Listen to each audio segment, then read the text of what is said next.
Welcome to flawless mathematics. আজকে আমাদের test paper সিরিজের পার্ট 4 আমরা টেস্ট পেপার সিরিজের পার্ট বি, যেটা শর্ট কোশ্চেন 10 মার্কসের আছে, সেটার ওপর আমরা সিরিজ শুরু করেছি এবং তার 3টে ক্লাস হয়েছে। তো আমরা এটাতে র্যান্ডমলি যে কোনো একটা পেজ নিচ্ছি এবং সেই রিলেটেড আমাদের 2021-এর যে সিলেবাসটা রয়েছে সেই ইনক্লুডে যে শর্ট কোশ্চেনগুলো রয়েছে সেগুলো আমরা সলভ করছি এবং আমরা সলভ করার মোটামুটি 1 মিনিটের মধ্যে 1 থেকে 1.5 মিনিটের মধ্যে সলভ করার চেষ্টা করছি। এবং তোমাদেরকেও আমি বলেছিলাম সেই কথাটাই যে আমরা এখন থেকেই টাইম ধরে প্র্যাকটিস করব। তার টাইম টেবিল আমি দেখবে প্রোভাইড করে দিয়েছি যে কিভাবে ফুল কোশ্চেন পেপার তোমরা 150 মিনিটস, দ্যাট মিনস 2.5 ঘন্টার মধ্যে করতে পারো। ঠিক আছে, 2.5 আওয়ারের মধ্যে ফুল কোশ্চেন পেপার তোমরা কমপ্লিট করতে পারো, সেই টাইম টেবিল আমি করে দিয়েছি এবং সেটা আশা করছি তোমরা দেখেছো। যদি না দেখে থাকো তাহলে দেখে নিও, আশা করছি ভালো লাগবে, কারণ আমার মনে হয় সেটা তোমাদের জন্য খুবই হেল্পফুল হবে। কারণ এখন থেকে আমরা যদি প্র্যাকটিস করি টাইম ধরে করার, তাহলে কিন্তু আমাদের নিজেদেরই পরীক্ষার হলে গিয়ে কোনো রকম কোনো অসুবিধা হবে না। ঠিক আছে, তো আজকে আমি যে পেজটা নিয়ে নিয়েছি দেখো 118, এটা 2019-20 টেস্ট পেপারে আমরা প্র্যাকটিস করছি। তো যাই হোক, শুরু করা যাক। দেখো একদম প্রথম কোশ্চেন কি আছে, একদম ফার্স্ট কোশ্চেনটা দিয়েছে দেখো এখানে যে একটি সম্বন্ধ R such that N to N R N মানে ন্যাচারাল নাম্বারের সেট, যেটা স্বাভাবিক সংখ্যার সেট, এরূপ হয় যে R equals to a comma b such that a plus b equals to 8 হয়। ঠিক আছে, তবে আমাদের কোনটা অপশন দিয়ে দিয়েছে 4টা, তার মধ্যে কোনটা আমাদের আর সেটের মধ্যে, আর যে সম্বন্ধ তার মধ্যে রিলেশনের মধ্যে বিলং করবে। ওকে, তাহলে ফার্স্ট এটা দিয়েছে দেখো, এটা আমাদের নিশ্চয়ই কোশ্চেনটা দেখে আমাদেরকে আন্দাজ করতে হবে যে কোনটা আমাদের হবে। দেখো ফার্স্ট এটা দিয়েছে -2, 10। ওকে, যাদের কাছে বই রয়েছে তারা বইটা খোলো, বইটা থেকে করলে তোমাদের বেশি সুবিধা হবে। ঠিক আছে, আমি তাছাড়াও দেখিয়ে দিচ্ছি, অসুবিধা হবে না। যাই হোক, দেখো -2, 10, তাহলে এখানে কিন্তু -2 রয়েছে, দ্যাট মিনস এটা কিন্তু এ আর বি দুটোই কিন্তু ন্যাচারাল নাম্বারের মধ্যে থাকবে, সেটাই বলা রয়েছে। তাহলে এটা কিন্তু ন্যাচারাল নাম্বারের মধ্যে পড়ছে না। তারপরে দেখো 0, G দিয়েছে এখানে, তাহলে এটাও ন্যাচারাল নাম্বারে পড়ছে না।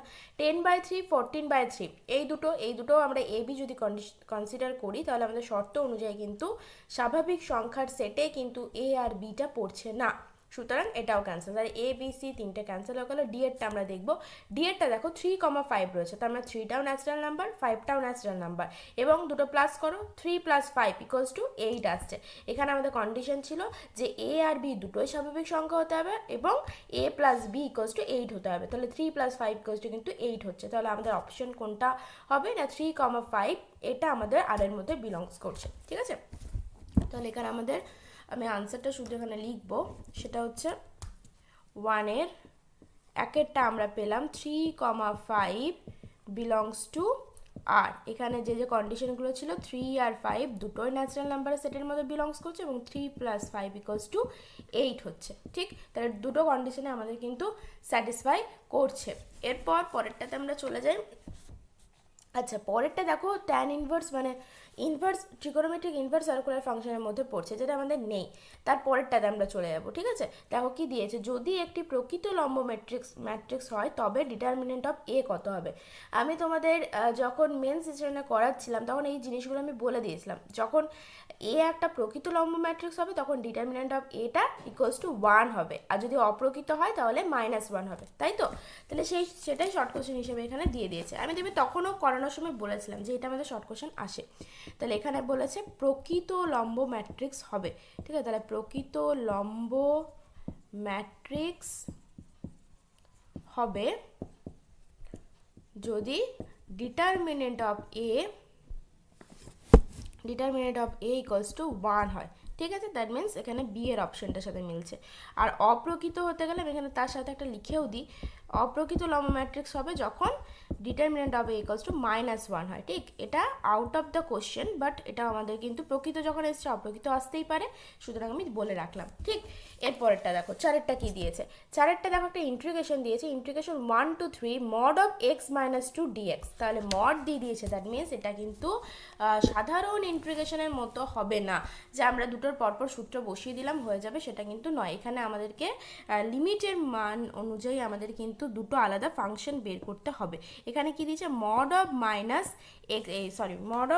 x - 2 দিয়েছে, তাই তো, mod of x - 2। তাহলে মডের মান কখন প্লাস হয় কখন মাইনাস হয় না, আমরা জানি যে mod of x = x হয় কখন না যখন x greater than equals to 0 হয় আর মাইনাস এক্স হয় যখন এক্স লেস দেন 0 হয়, রাইট? এটা আমরা জানি। তাহলে এক্ষেত্রে আমাদের কি হবে, মড অফ এক্স মাইনাস টুটা এক্স মাইনাস টু হবে যখন x minus two greater than equals to 0 হবে, that means x greater than equals to 2 হবে। আর কখন minus x by minus x minus two within bracket, ঠিক আছে? এটা কখন হবে, যখন x minus two less than 0 হবে, ঠিক? তাহলে এখানে কি হচ্ছে দেখো না, এক্স লেস দেন 2 হলো। তাহলে আমরা দেখো এখান থেকে কিন্তু আমাদের লিমিটটা কি দিয়েছে, আমাদের কোশ্চেনটা আছে এখানে 1 2 3 mod of x minus two dx. তাহলে আমরা এখানে কিন্তু লিমিটটা আমাদের এক্সপ্যান্ড হয়ে যাবে, মানে এখানে লিমিটটা কিন্তু ভেঙে যাবে। কিভাবে হবে দেখো না, যখন আমরা 1 to 2 নেব, 2 এর আগে অবধি কী ছিল, এক্স লেস দেন 2 তার মধ্যে পড়বে, তাই তো? কারণ 1 to 2 আছে, তাহলে এখানে যাবে minus x plus two, that means 2 minus x dx হবে, প্লাস আবার 2 to 3-তে কী হবে, এটার মানে কি 2 এর সমান আর 2 এর থেকে বেশি, যেটা আমাদের ফার্স্টের কন্ডিশনটাকে স্যাটিসফাই করছে, মানে এক্স মাইনাস টু হবে। তাহলে এখানে হবে plus x minus two dx, ঠিক? এরপর আমরা ফর্মুলা জানি, ফর্মুলা করব, তারপর লিমিটগুলো বসাবো। কি আছে দেখো না, 2x minus x square by two, এটার লিমিটটা কি হবে 1 to 2, প্লাস এটা কি হচ্ছে দেখো x square by two minus 2x, লিমিটটা কত হচ্ছে 2 to 3। তাহলে মানগুলো আমরা বসাবো। একটু আমাকে বোর্ডটা ক্লিন করতে হবে, আশা করছি তোমরা টুকে নিয়েছো। তাহলে আমি বোর্ডটা ক্লিন করছি, ঠিক আছে? এখানে এটা থাকুক, তাহলে আমার এটা দেখতে সুবিধা হবে। যাই হোক, দেখো তাহলে এখানে আমরা কি দিয়েছি, প্রথমে দেখো দিয়েছে আমাদের 2x রয়েছে, তাই তো? তাহলে 2x এর আমরা এখানে 2টা প্রথমে বসাবো, আপার লিমিট মাইনাস লোয়ার লিমিট। তাহলে এখানে কি হচ্ছে দেখো না, প্রথমে আসছে 4, তাই তো? 4 নিজের আগে, তোমাদের আগের লাইনটা চেক করবে, হ্যাঁ, কোথাও ঠিকঠাক হচ্ছে কি না, ঠিক? কারণ আমি যেহেতু বোর্ডটা ক্লিন করে দিয়েছি। আচ্ছা দেখো, ইকুয়াল টু, আমরা তাহলে প্রথমে কি ছিল 2x ছিল, তাহলে ইকুয়াল টু 4 এলো, ঠিক আছে? 4 এলো, তারপর ইকুয়াল টু 4 মাইনাস কি ছিল, minus x square by two, মানে minus two square by two, মানে মাইনাস টু। তারপর কি ছিল, মাইনাস 2 into 1 হচ্ছে তো, তাহলে মাইনাস 2, তারপর minus x square by two, that means plus 1/2, এটা হলো।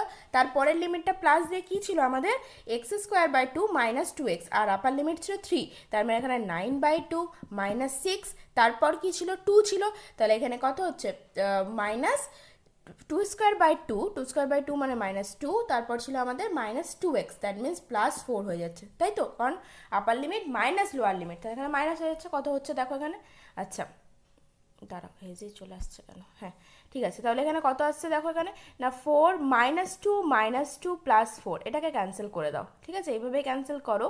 যাই হোক, তাহলে কি আসছে আমাদের, এটা দেখো এখানে দেখো মাইনাস 8 প্লাস 4 মানে মাইনাস 4 আসছে, আর এটা 1/2 প্লাস 9/2, দ্যাট মিনস 10/2 মাইনাস 4, মানে এখানে আসছে 2/2 ইকুয়ালস টু 1।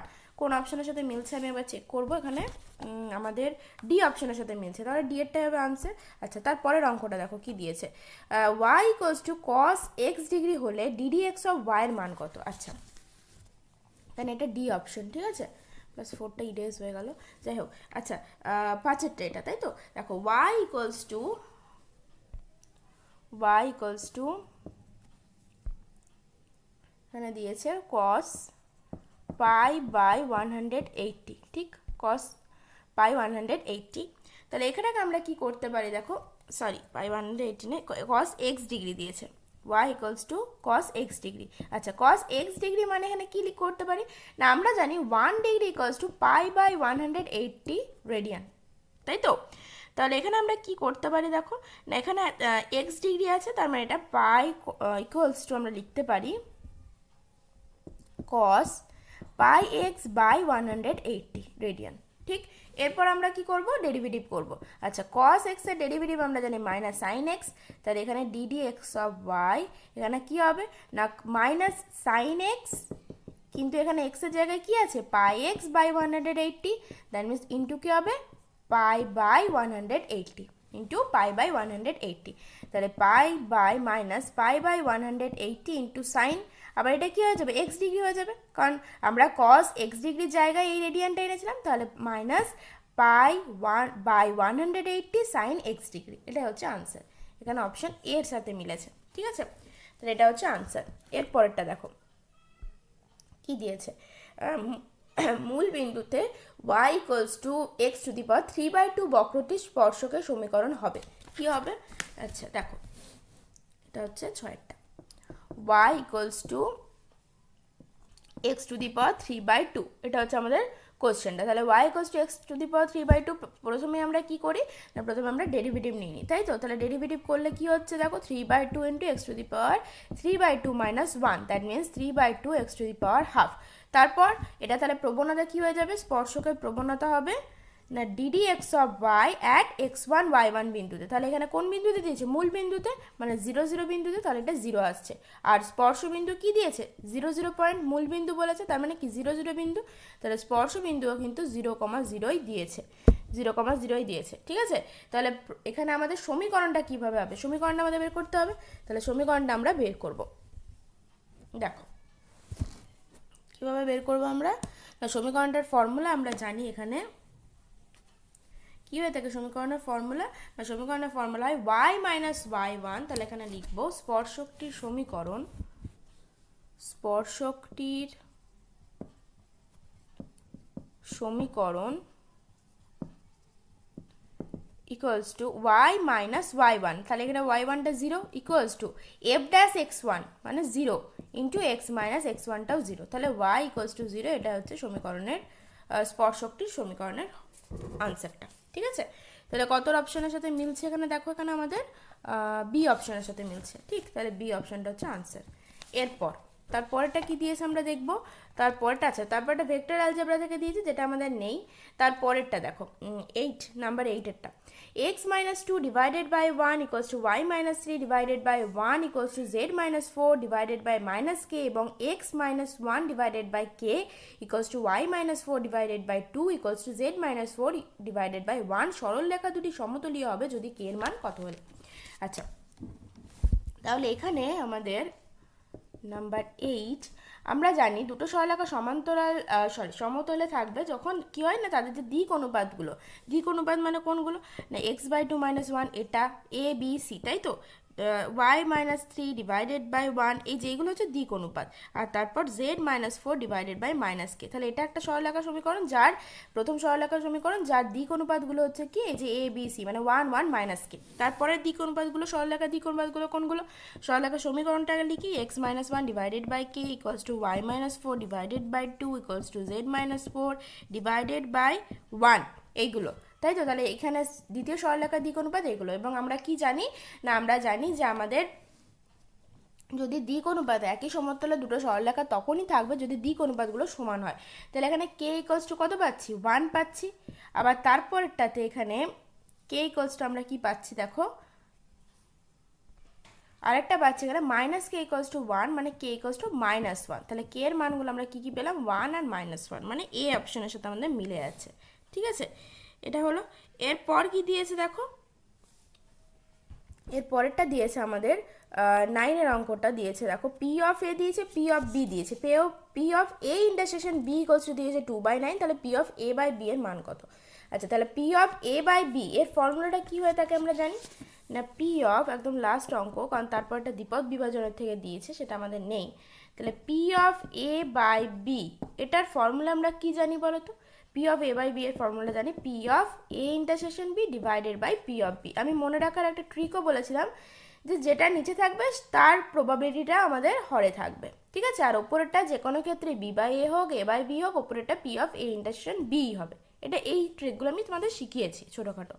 তো যাই হোক, এখানে তাহলে আমরা মানগুলো বসাবো। P of A intersection B এখানে দিয়েছে তোমাদের 2/9, আর পি অফ বি দিয়েছে এখানে দেখো, দিয়েছে এখানে 4/7, দ্যাট মিনস 7/4। ঠিক, তাহলে আনসার আসছে দেখো 7/18, 7/18, যেটা আমাদের এ অপশনের সাথে মিলে গেছে। ঠিক, 7/18, এটা হচ্ছে আমাদের আনসারটা। নিজেরা একবার চেক করে নাও তোমরা। ঠিক আছে, 7/18 সাথে মিলছে। ওকে, তাহলে আজকের মতো এটুকুই। পরেরটা দ্বিপদ বিভাজনের থেকে আছে, ভালো করে প্র্যাকটিস করে যাও। আমি এরকমই র্যান্ডামলি। আর হ্যাঁ, তোমাদেরকে আরেকটা কথা বলার, যে তোমরাও তোমাদের কাছেও যদি টেস্ট পেপার থাকে কোনো নিজেরা, আমি যেমন বলেছি তোমাদেরকেও, তো তোমরা নিজেরাও প্র্যাকটিস করতে পারো। আমার যেমন 4টা ক্লাস চলছে, তো তোমরা নিজেরা ধরো আরও করছো, তো তার মধ্যেও যদি কোনো রকম কোনো অসুবিধা হয় বা কোনো পেজের মনে হয় এটা করিয়ে দিলে ভালো হয় বলবে। আর যে যা বলেছিলাম আমি করানোর চেষ্টা করেছি, তার মধ্যেও যাদের যাদের কিছু কিছু হলেও বাদ চলে গেছে, হয়তো আমি মানে হয়তো খুব মানে আমি সবসময় চেষ্টা করি যে যেগুলো বলেছো সেগুলো করানোর, কিন্তু কিছু কিছু হতেই পারে কমেন্ট হয়তো আমি বাদ পড়ে গেছে, ঠিক আছে, হয়তো আমি নোটিস করিনি বা দেখেছি ভুলে গেছি, এরকমও হতে পারে। তো তারা আমি বলবো যে আরেকবার রিমাইন্ড করে দাও, হ্যাঁ, যে দিয়ে এইগুলো আমি আরেকবার এইগুলো করিয়ে দাও, তো আমি করিয়ে দেবো, ঠিক আছে। আর 2-3 দিন আগে যেগুলো এসছে এলপিপি আর তোমাদের সমতলের অঙ্ক মেবি বলেছিলে, তো সেগুলো আমি করাচ্ছি, ঠিক আছে, সেগুলো আমি করিয়ে দেবো। আজকের মতো এইটুকুই, ওকে, টাটা।